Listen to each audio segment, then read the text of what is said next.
Students, और ये हमारा लेक्चर 2 है और मैं आज स्टार्ट करने जाऊंगी। अभी हमारा सेट का कुछ पोर्शन बचा हुआ है। कल हमने देखा था फंक्शंस के बारे में, थोड़ा सा जाना था कि फंक्शंस क्या है और फंक्शंस के क्या क्या टाइप्स हैं, वो देखा था। फंक्शंस मेनली जो हमको पढ़ना है, फर्स्ट पढ़ा था हमने वन फंक्शन, सेकेंड हमने देखा था ऑन टू फंक्शन, और थर्ड हमने देखा था बाइजेक्शन।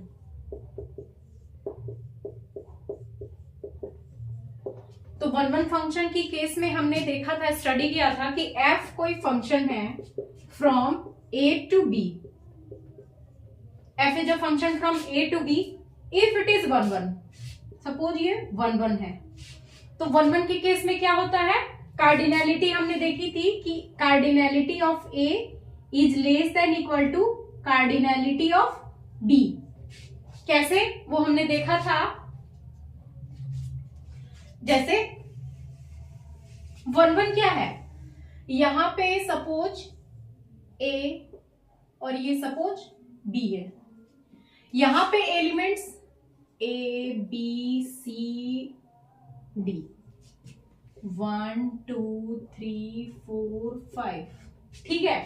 तो फंक्शन जब भी वन होगा मतलब इसकी मैपिंग इस पे जाएगी, मतलब किसी दो की मैपिंग सेम नहीं हो सकती। फंक्शन इज वन अलग अलग एलिमेंट से असाइंड होते हैं। जो भी डोमेन के फंक्शंस, डोमेन के एलिमेंट्स होते हैं, वो अलग अलग एलिमेंट से असाइंड होंगे, अलग अलग जगह पे मैप होंगे। तो यहां पे क्या हमने देखा, 3 is not assigned with any element of a, means 3 की कोई प्री इमेज नहीं है, और इस केस में फंक्शन वन है। यहां का सारा एलिमेंट अलग अलग असाइंड है, तो इस केस में फंक्शन वन है। तो हमेशा जब भी फंक्शन वन होगा तो क्या होगा, cardinality of a is less than equal to cardinality of b। इधर का जो है इसकी कार्डिनैलिटी ग्रेटर हो सकती है या a के इक्वल हो सकती है। ये कार्डिनैलिटी छोटी नहीं हो सकती। अगर छोटी हो गई तो फिर सपोज दैट कि यहां पे हमने 3 ही एलिमेंट्स ले लिए, तो फिर क्या होगा, क्या केस होगा, C और D, इस दो की इमेज सेम करना पड़ेगा, कहीं भी हमें डालना पड़ेगा D को, यहां दो की इमेज। तो ये वन होगा, वन नहीं होगा। वन का केस तो ऐसे होता ही नहीं, मतलब यूनिक इमेज बनती है एवरी एलिमेंट की। तो फिर ये वन का केस नहीं है, इसलिए हमेशा cardinality of a is less than equal to cardinality of b। यहां जो है ये एलिमेंट्स की कार्डिनैलिटी हमेशा लेस होगी b वाले से। सेकेंड केस में क्या था, हमने देखा था, सेकेंड था f इज ऑन टू। तो f from a to b अगर हम ऑन टू लेते हैं तो इस केस में क्या होगा, ऑन टू मतलब every element of b has must have pre image. इसके सारे एलिमेंट्स का प्री इमेज होना ही चाहिए, जैसे इस केस में है प्री इमेज। कोई भी ऐसा नहीं है जो रह गया। फंक्शन की केस में ऐसा होता है कि एक एलिमेंट छूट भी सकता है यहाँ पे कोडोमेन में, तो every element must have pre image. जैसे तो यहां पे क्या है, इस केस में प्री इमेज है। अब इस केस में इसकी प्री इमेज नहीं बन रही है, ये दो सेम से असाइन हो गए, तो this can not be onto. Onto के केस में हमेशा असाइंड होगा, sorry,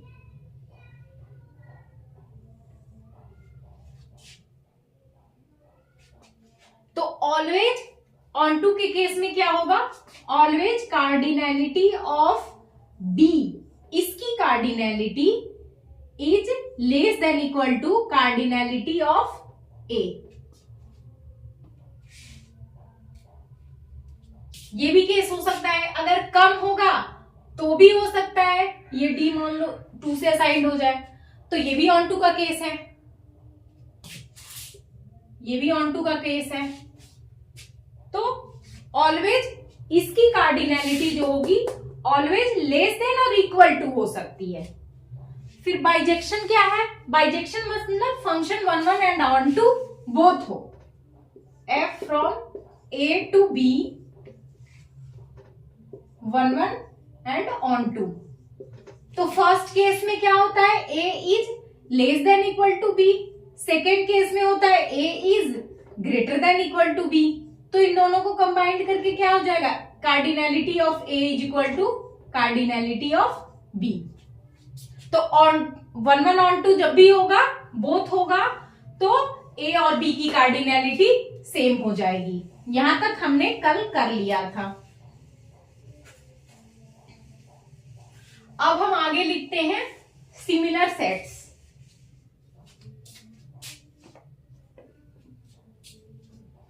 similar sets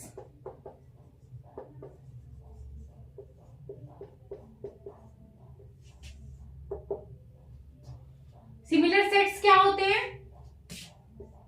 to non empty sets are said to be similar if there exists bijection between them। मतलब कि दो सेट्स जो है वो सिमिलर तभी कहे जाएंगे जब एक सेट से दूसरे सेट पे जो फंक्शन है या जो मैपिंग है वो 1 1 और ऑन टू बोथ हो जाए। मतलब इस केस में क्या होगा? दोनों की कार्डिनैलिटी सेम हो जाएगी। तो सिमिलर के केस में क्या होता है? मतलब f from a to b क्या होगा? बाइजेक्शन। और जैसे ही बाइजेक्शन होगा वैसे ही क्या होगा? Cardinality of a is equal to cardinality of b। This imply a is similar to b। ये सिमिलर का साइन है।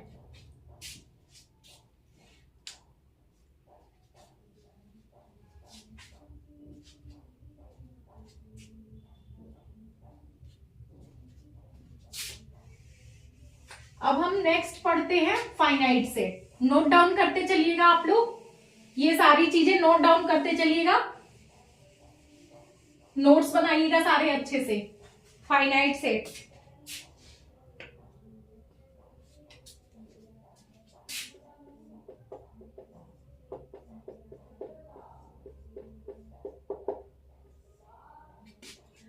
a non-empty set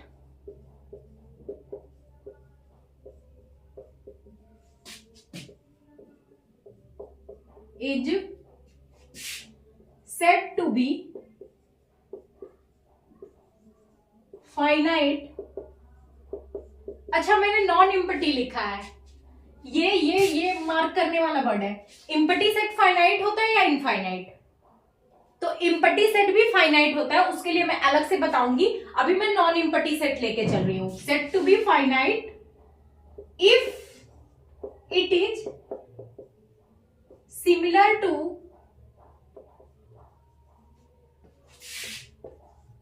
Sn for some n। Sn बताया था मैंने क्या है?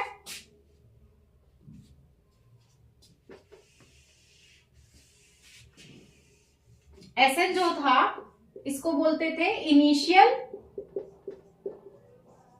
Segment of natural number. कल एक टेबल टाइप का बनाया था, उसमें दिखाया था S1 n corresponding to 1, S1 n equal to 2 होगा तो S2 होगा।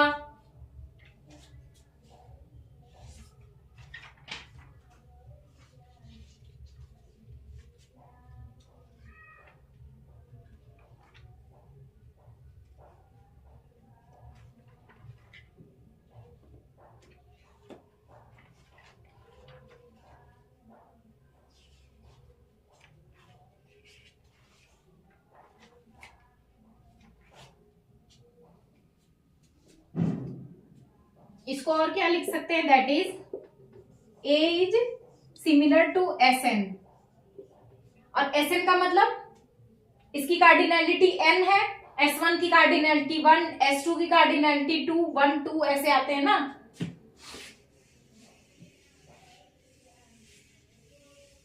SN मतलब हुआ 1 2 3 dot dot dot n up to n।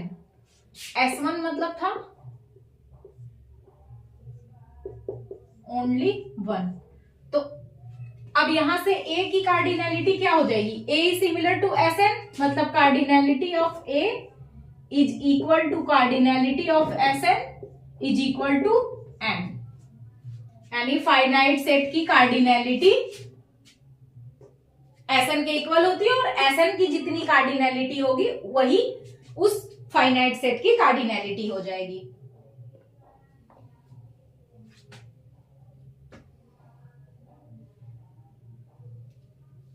Next note लिखिए,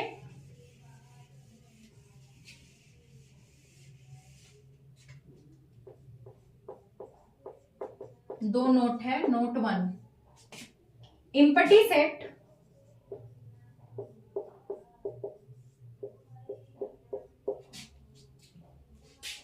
has also taken as cardinality 0।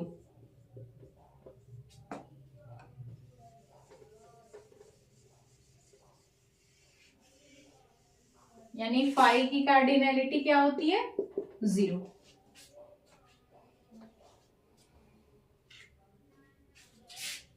Second note है,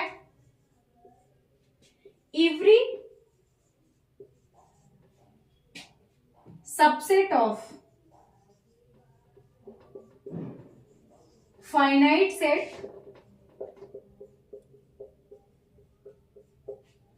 is finite. Every subset of finite set is finite.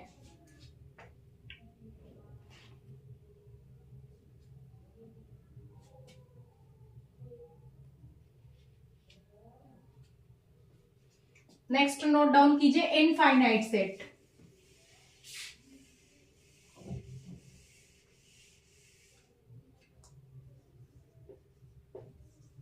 Infinite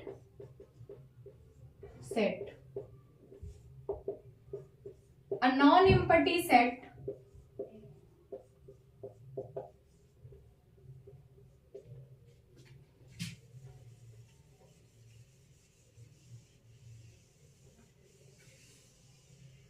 a non-empty set which is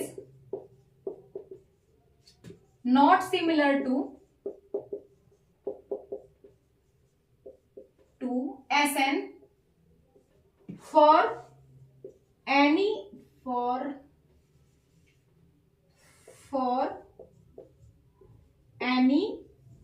n belongs to n is called infinite set।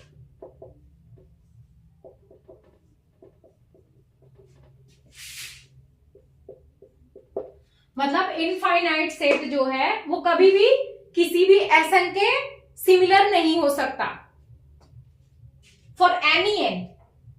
चाहे हम natural number का कोई भी n ले लें, infinite set कभी भी Sn के सिमिलर नहीं होगा। एग्जाम्पल्स है n नेचुरल नंबर का set, Pn power set of n, n cross Pn Cartesian product of natural number and power set of natural number etc। ऐसे बहुत सारे हो सकते हैं। अभी पावर सेट के बारे में और भी हम डिटेल्स कुछ कुछ पढ़ेंगे। तो अभी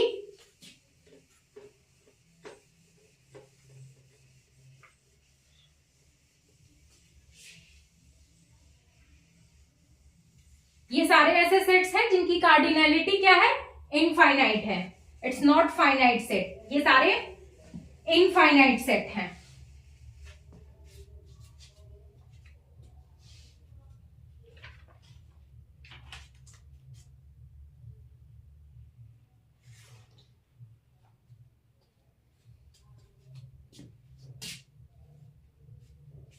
एक और नोट डाउन कर लीजिए, बहुत बार एग्जाम में क्या आता है, सिमिलर ना बोल के वो वर्ड्स यूज करते हैं इक्विवेलेंट, इक्विपोटेंट, और एक वर्ड यूज करते हैं इक्विनिमरस, ये वर्ड यूज करते हैं। इन तीनों वर्ड का सेम मीनिंग है और उसका मीनिंग है कि सिमिलर। नोट डाउन कर लीजिए, the words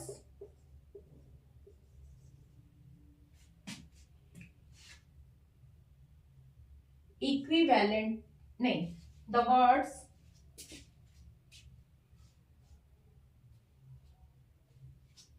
हाँ ठीक है, the words equivalent, इसको इन्वर्टेड कॉमा में कर लीजिए, इक्विपोटेंशियल,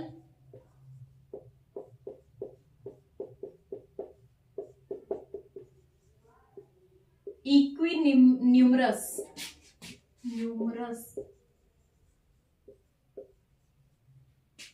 are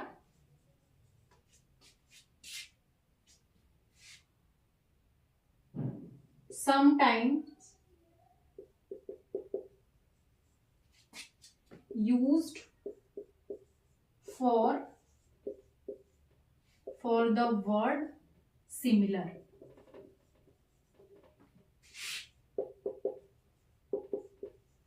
मतलब बहुत जगह पे सिमिलर की जगह पे ये तीनों वर्ड यूज कर देते हैं, इक्विपोटेंशियल या इक्विनिमरस, A is equivalent to B, that means A is similar to B, A is equipotential to B, that means A is similar to B। तो कंफ्यूज नहीं होना है एग्जाम में कि ये कौन सा नया वर्ड आ गया, इसका क्या मतलब है, इसका भी मतलब सेम है कि सिमिलर है।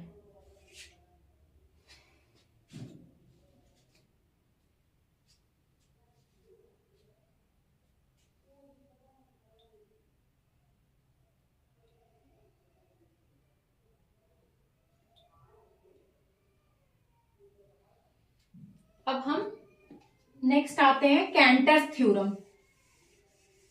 ये बहुत ही इंपॉर्टेंट थ्योरम है और इसको सब लोग ध्यान से समझिएगा, इसके प्रूफ को भी ध्यान से समझिएगा, ये बहुत इंपॉर्टेंट थ्योरम है। एक्चुअली कैंटर मैथमेटिशियन ने कुछ अलग किया और वो हमारी सोच से परे है बिल्कुल,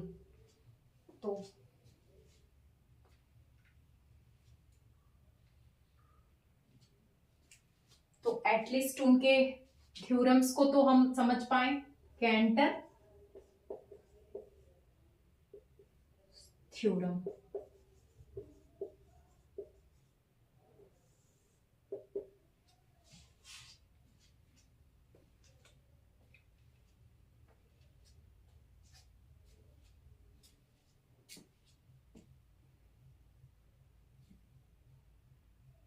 कैंटर थ्योरम क्या है, late A be a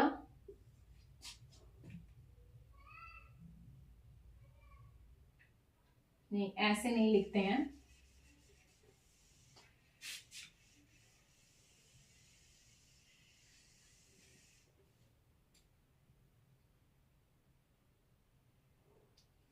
there does not exist any onto map, there does not exist any onto map from any non-empty set to its power set।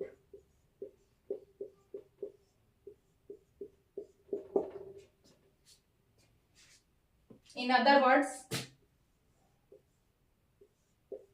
दूसरे शब्दों में हम क्या कह सकते हैं, सेम स्टेटमेंट को इस तरह से कह सकते हैं,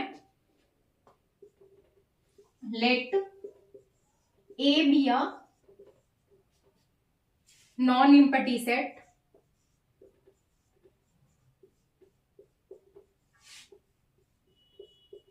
then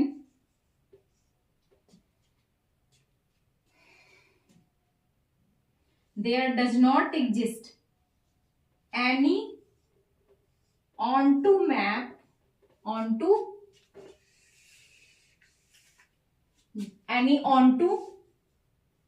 map from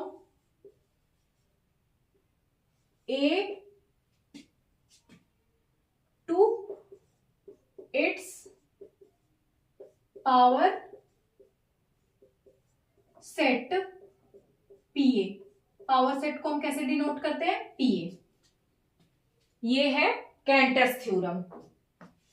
कैंटर चाह रहे हैं, कैंटर ने कहा कि अगर कोई नॉन एम्प्टी सेट ए है और उसका कोई पावर सेट है, तो कभी भी इस सेट से इस सेट में ऑन टू मैप नहीं एग्जिस्ट करेगी, चाहे 1-1 हो जाए, but onto map exist नहीं करेगी। ऑन टू मैप एग्जिस्ट ना करने का क्या मतलब है, ये आप लोगों ने नोट डाउन कर लिया होगा। ऑन टू मैप एग्जिस्ट नहीं करने का मतलब क्या हुआ कि cardinality of onto map exist करता है तो क्या होता है, इधर कोई सेट है बी है, सपोज हम ऑन टू मैप के लिए क्या बोलते थे, ए बी। अगर ए से बी में एफ ऑन टू है तो हम बोलते थे कि बी की कार्डिनैलिटी हमेशा छोटी होगी ए से, यानी cardinality of A is greater than equal to cardinality of B. अब ऑन टू नहीं है का मतलब कि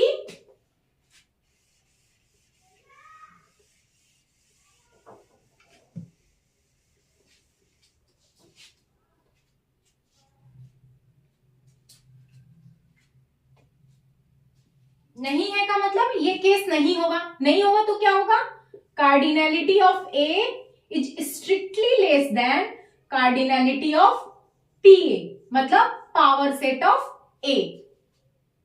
ऑन टू होता तो ये केस होता, ऑन टू नहीं है तो ये केस होगा।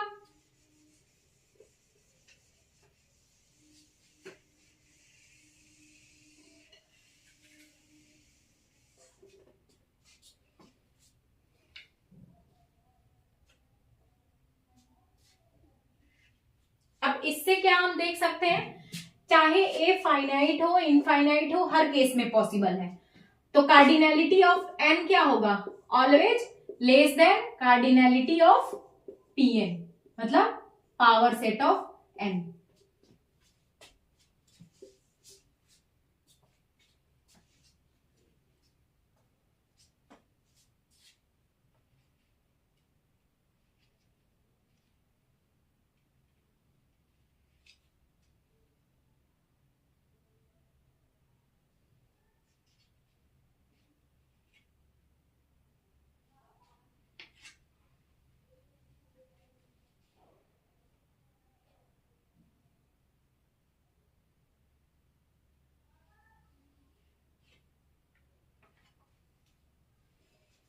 इसका हम प्रूफ करेंगे।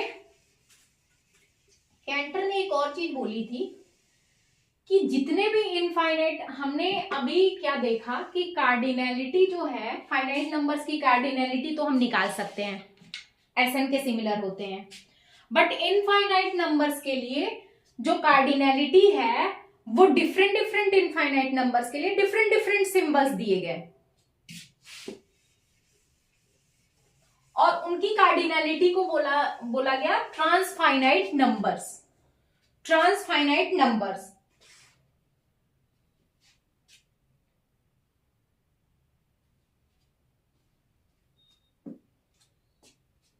Cantor said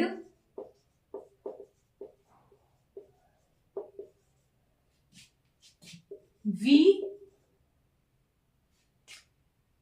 denote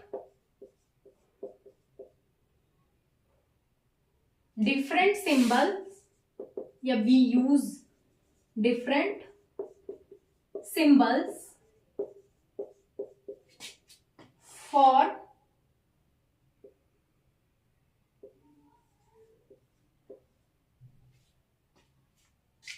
we use word यहाँ रहेगा, we use different symbols for denoting the cardinality of different infinite numbers। अब n जो है, n वो एक इनफाइनाइट नंबर है, n की कार्डिनैलिटी को डिनोट करने के लिए एक नंबर आया एलिफ नॉट, इसको पढ़ते हैं elif not, elif not.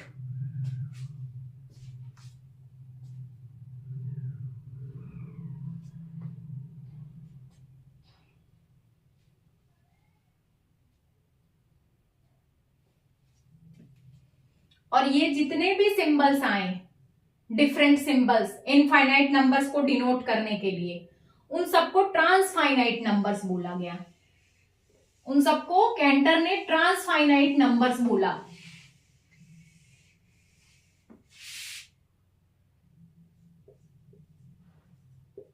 Transfinite numbers.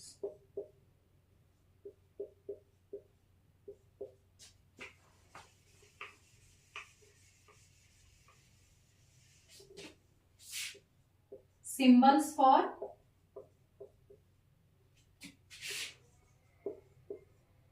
infinite sets।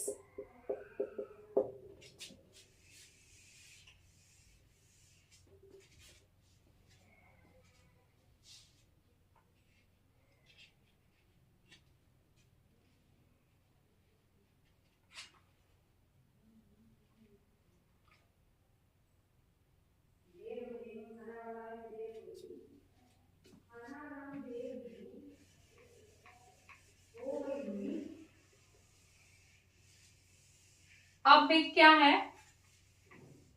एक चीज आप लोगों को बताते हैं, जैसे कि कोई आउटर सर्कल ये है और ये एक इनर सर्कल है, जो इनफाइनाइट नंबर्स। अब देखिए, ये देखने से क्या है, ये जो सर्कल है इनर सर्कल, ये आपको लग रहा होगा ये छोटा है और ये बड़ा है, बट नहीं, इस सर्कल पे इनफाइनाइट नंबर ऑफ एलिमेंट्स लाई कर रहे हैं, इनफाइनाइट नंबर ऑफ एलिमेंट्स, और इस पे भी इनफाइनाइट नंबर ऑफ एलिमेंट्स लाई कर रहे हैं। और मैं ये दिखाऊंगी कि इस पे जितने एलिमेंट्स हैं लाई कर रहे हैं और इस पे जितने एलिमेंट्स हैं लाई कर रहे हैं, दोनों ये और ये सर्कल सिमिलर है। हम एक मैप ऐसे, अब कुछ चीजें फिगर से समझनी पड़ेगी, दिमाग में क्लियर करना पड़ेगा। ये सपोज दैट ये मैप है। अब हम देखते हैं कि डिफरेंट जितने भी आउटर सर्कल पे डिफरेंट नंबर्स हैं या एलिमेंट्स हैं आउटर सर्कल के, उस सबके लिए यहां पे डिफरेंट एलिमेंट्स इनर सर्कल पे बैठे हुए हैं। इसके लिए यहां ऐसे डिफरेंट आपको मिल ही जाएंगे कि यहां पे बैठे हुए। तो ये जो सर्कल है और ये सर्कल है सिमिलर हो गए। अच्छा, आपने एक हमारे हिंदू उसमें एक स्टोरी सुनाई जाती है कि जब एक बार क्या हुआ कि कार्तिकेय जी और गणेश जी में शर्त लगी कि पूरी दुनिया का चक्कर कौन पहले लगा सकता है। तो गणेश जी की सवारी मूसक थी, तो कार्तिकेय जी बड़े कॉन्फिडेंस में कि मैं तो फटाफट लगा लूंगा चक्कर। गोल गोल चक्कर पूरी दुनिया का। दोनों लोगों में शर्त लगी, दोनों लोगों ने बोला ठीक है ठीक है। तो कार्तिकेय जी अपनी सवारी पे, वाहन बोलते हैं, निकल पड़े चक्कर लगाने पूरी दुनिया का, मतलब पूरी यूनिवर्स का चक्कर लगाने निकल पड़े। और गणेश जी ने क्या किया कि शिव जी और पार्वती जी जहां पे बैठे हुए हैं उनका गोल गोल चक्कर लगा लिया। उन्होंने उनका गोल गोल चक्कर लगा लिया। जब कार्तिकेय जी चक्कर लगा के पहुंचे तो उन्होंने देखा कि गणेश तो पूरा चक्कर लगा के पूरी यूनिवर्स का ऑलरेडी बैठा हुआ है। तो यहां Ganesh ji is a very very very good mathematician. उनका कोई कंपटीशन ही नहीं है। उनको पता था कि ये गोल चक्कर यूनिवर्स के गोल चक्कर के सिमिलर है। तो इस गोल चक्कर का अगर मैं माता पिता का गोल चक्कर अगर मैं लगा लूं एक राउंड, तो मैं पूरी यूनिवर्स का राउंड लगा के आ गया। तो ये वही है कि ये सर्कल और ये सर्कल सिमिलर है। अभी तो ये भी प्रूफ हो गया है कि जस्ट स्मॉल बेल का जो वो स्मॉल वाला घंटा होता है ना, that is similar to the universe. उसमें जो भी चीजें हो रही हैं वो पूरे यूनिवर्स में हो रही हैं। ये सिमिलरिटी आ गई है। तो वो सब उतनी गहराई में नहीं जाना है, ये वाला कॉन्सेप्ट आपको समझाना था मुझे। तो इस पे जितने इनफाइनाइट ये और ये सर्कल सिमिलर होंगी, तो सिमिलर होगी तो क्या होगा, इसकी कार्डिनैलिटी और इसकी कार्डिनैलिटी सेम हो जाएगी।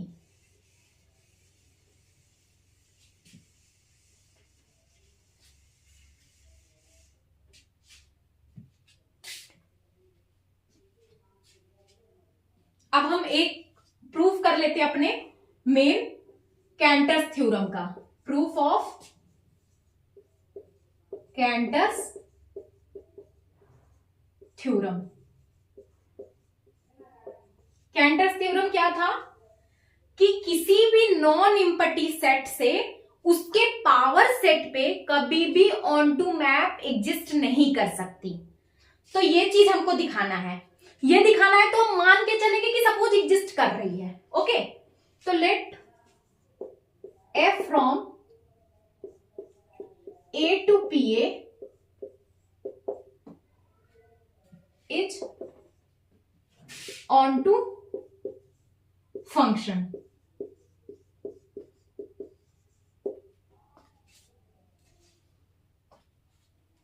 ऑन टू फंक्शन होने का क्या मतलब हुआ कि यहां के इस कोडोमेन के सारे एलिमेंट्स की प्री इमेज है। कोई भी ऐसा एलिमेंट नहीं है जिसकी प्री इमेज ना हो। ऑन टू का मतलब यही होता है। तो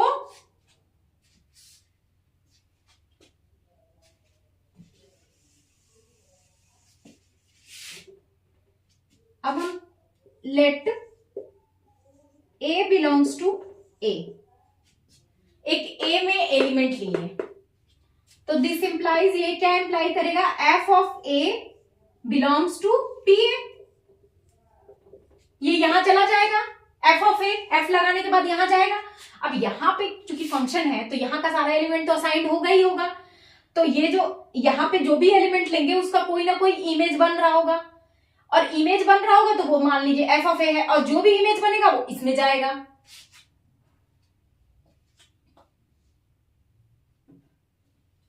अब हम एक सेट डिफाइन करते हैं।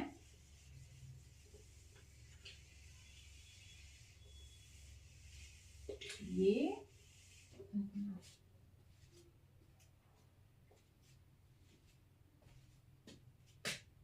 Define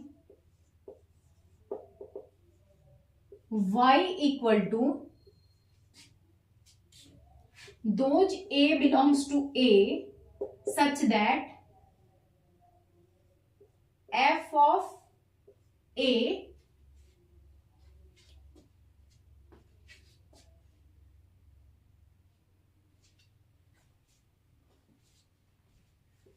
such that a does not belongs to f of a। इसका क्या मतलब है? अच्छा, एक चीज आप लोग को यहां पे क्लियर करूं, ये एफ ऑफ ए क्या है, पावर सेट में है। पावर सेट में कैसे होते हैं, पावर सेट में कैसे एलिमेंट्स होते हैं, ए के सारे सबसेट्स होंगे यहाँ पे।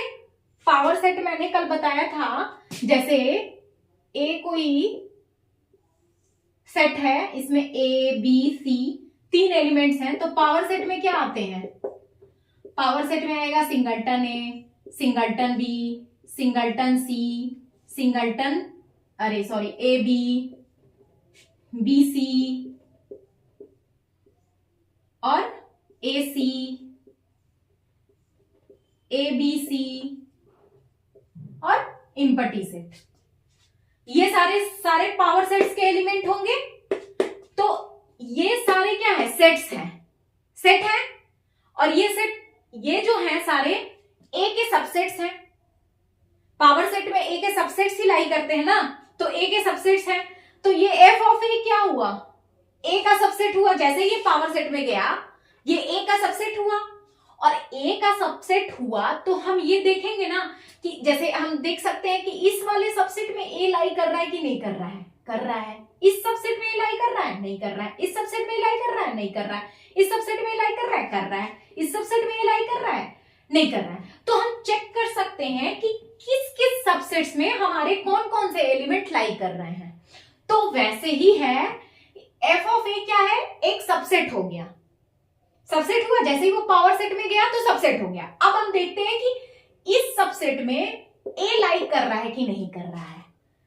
हमने ऐसे एलिमेंट्स ए के लिए कि वो उस मैप होने के बाद जो सबसेट बना उसमें वो नहीं लाई कर रहा है। यानी इस एलिमेंट्स को बचपन में हम बैड एलिमेंट्स कहते थे, और अगर लाई कर जाता तो उसको बोलते गुड एलिमेंट्स। तो this set is collection of bad elements. क्योंकि अब ये ए का एक से ही हम ये एलिमेंट्स ले रहे हैं, तो y is a subset of A. y क्या होगा, ए का सबसेट होगा। और जैसे ही y ए का सबसेट हुआ तो y कहां बिलोंग कर जाएगा, पावर सेट में, पावर सेट ऑफ ए। क्योंकि ए के सारे सबसेट्स कहां पे हैं, पावर सेट में है। अब मेन आया हमारा, since f is onto, हमने ऑन टू माना था कि f ऑन टू है, तो there exists x belongs to A such that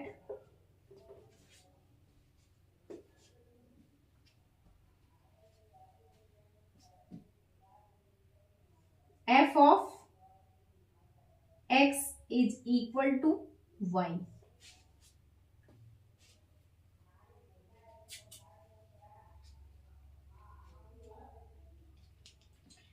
ये क्या है, ये पावर सेट में लाई कर गया।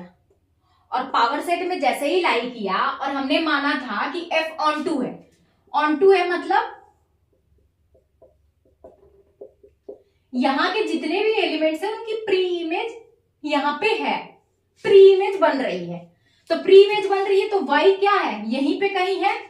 y is subset but element of power set of A, तो इसकी भी कोई प्री इमेज होगी। तो f इज ऑन टू, तो देयर एग्जिस्ट, ऐसा कोई x जरूर यहां पे मिलेगा जिसकी प्री इमेज, मतलब जिसका मैप करने पे y मिल रहा हो, क्योंकि y की भी प्री इमेज ऑब्वियसली एग्जिस्ट कर रही है क्योंकि f ऑन टू है। अब next,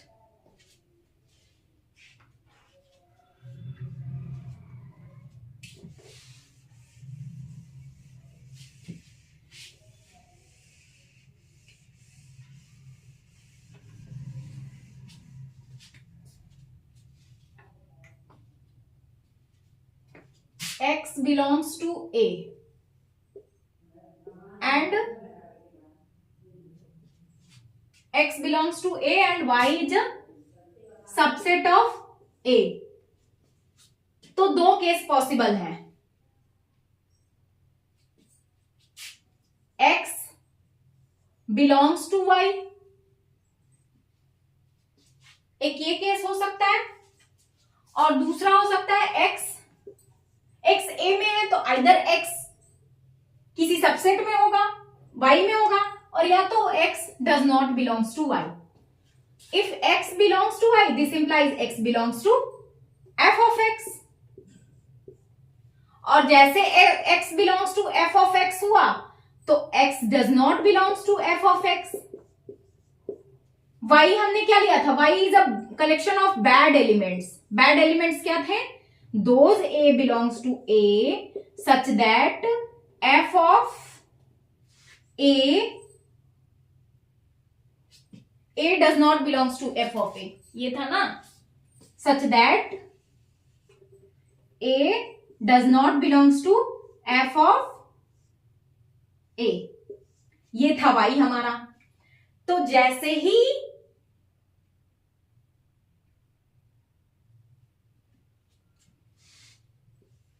sorry f of x नहीं, यहां पे y होगा. हाँ, जैसे ही x belongs to f of x तो x क्या, तो फिर x मतलब यहाँ पे y का एलिमेंट नहीं है. ये प्रूफ हुआ यहां से, क्योंकि y में तो ऐसे है ना कि a does not belongs to f of a. तो यानी ये x जो है यहाँ पे नहीं लाई कर रहा है, और हमने यहाँ पे मान के चला था कि x तो लाई कर रहा है, तो ये खुद ही कंट्राडिक्ट हो गया. तो एक केस पॉसिबल है कि y जो है वो फिर सेट ही नहीं है, क्योंकि देयर इज नो एम्बिग्यूटी, कोई भी कंफ्यूजन नहीं है. सेट फॉर्म होता है तो सेट हमेशा वेल डिफाइंड होता है, तो कोई भी एलिमेंट या तो उसमें लाई करेगा या नहीं करेगा. दोनों केस पॉसिबल नहीं है कि x लाई भी कर रहा है, नहीं भी लाई कर रहा है उस सेट में, तो फिर तो ये y सेट ही नहीं है. बट y सेट है, हम क्योंकि a का ये सबसेट है, तो ये वाला तो केस हो ही नहीं सकता कि y सेट नहीं है. y सेट है, तो एक ही केस है कि जो हमने फंक्शन माना था f वो ऑन टू नहीं होगा. अब दूसरी केस में देख लेते हैं. x does not belongs to y. This means x does not belongs to f of x, क्योंकि y f of x के बराबर है. तो यहां से क्या हो जाएगा? x belongs to y, क्योंकि y में तो वैसे ही एलिमेंट है ना, सारे एलिमेंट्स का कलेक्शन, कि a does not belongs to f of a. तो जैसे ही x f of x में नहीं बिलोंग किया, वो y में चला गया. फिर से ये दोनों कंट्राडिक्शन आ गए.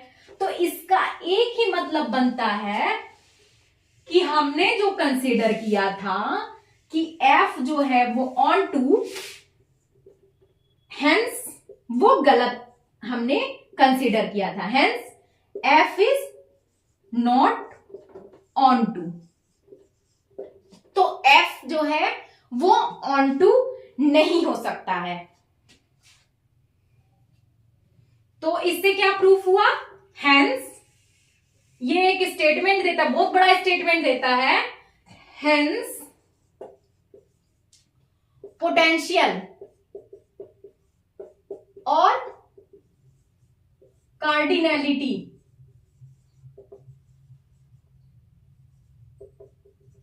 Of power set of A is greater then A. ये होगा ही होगा. ऑन टू मैप नहीं हुआ तो मतलब ये हुआ स्टेटमेंट, और ये हमारा कैंटर्स थ्योरम का प्रूफ हो गया. तो बहुत इंपॉर्टेंट थ्योरम आप लोगों ने आज पढ़ा, सीखा, और ये बहुत इंपॉर्टेंट है. कई जगह इंटरव्यू में या फिर सब्जेक्टिव क्वेश्चंस में बहुत बार आते हैं कैंटर्स थ्योरम प्रूफ करने के लिए, NVHM वगैरह में आ जाते हैं. तो ये बहुत इंपॉर्टेंट है कैंटर्स थ्योरम, और इसके कॉन्सेप्ट पे भी हम बहुत सारे क्वेश्चंस करेंगे. तो Cantor is a great great great mathematician. तो एक और चीज उन्होंने बताई थी, जैसे अभी हमने देखा कि हमेशा जो होता है A अपने power set, cardinality of A की कार्डिनैलिटी हमेशा उसके पावर सेट से हमेशा स्ट्रिक्टली लेस होती है. और अगर ये फाइनाइट है तो फिर तो ठीक है, दिख जाएगा, क्योंकि 2 to the power cardinality of A हो जाता है, जो भी इसकी कार्डिनैलिटी होगी. अगर इनफाइनाइट सेट है तो सपोज जैसे n है, तो cardinality of n is less than cardinality of power set of n. तो ये कह रहा है, इसकी कार्डिनैलिटी को अभी हमने देखा एलिफ नॉट, और इसकी कार्डिनैलिटी सी मानते हैं, इज स्ट्रिक्टली लेस देन सी, वो वाला सी नहीं है, ये एक सिंबॉलिक सी है, तो सी।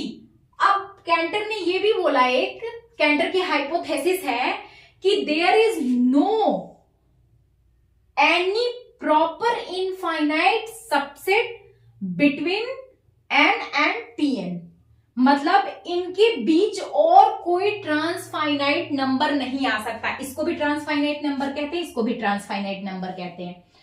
क्या उन्होंने हाइपोथेसिस दिया, प्रूफ नहीं हुआ, हालांकि अगर प्रूफ अभी तक नहीं हुआ है, अगर कोई आगे कर दे तो बहुत ही अच्छा है, कि मतलब इनके हाइपोथेसिस को किसी ने गलत नहीं किया, अभी तक गलत साबित नहीं हो पाया है ये, कि इस पावर सेट ऑफ एन और एन जो है स्मॉलेस्ट इनफाइनाइट नंबर है, इससे छोटा और कोई इनफाइनाइट नंबर नहीं है। दैट मीन्स कि स्मॉलेस्ट कार्डिनल नंबर क्या है, एलिफ नॉट, और एलिफ नॉट और सी के बीच में कोई और ट्रांसफाइनाइट नंबर नहीं है, मतलब इसके और इसके बीच में कोई और इनफाइनाइट प्रॉपर सबसेट नहीं है। अगर कोई सेट सबसेट आता भी है इनफाइनाइट, तो वो आइदर पीएन के सिमिलर हो जाएगा या फिर एन के सिमिलर होगा, इसके बीच कोई प्रॉपर इनफाइनाइट सबसेट नहीं आता है। ये कैंटर की हाइपोथेसिस है।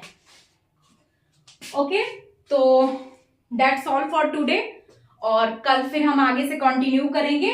ये आज के लिए इतना, आज के लिए आप लोग काफी है आई थिंक, और फिर हम अभी बहुत सारे क्वेश्चंस टैकल करेंगे। अभी हम काउंटेबिलिटी अनकाउंटेबिलिटी पे नहीं आए हैं, होप सो कि कल आ जाए, कल के वीडियो में। तो नेक्स्ट वीडियो में हम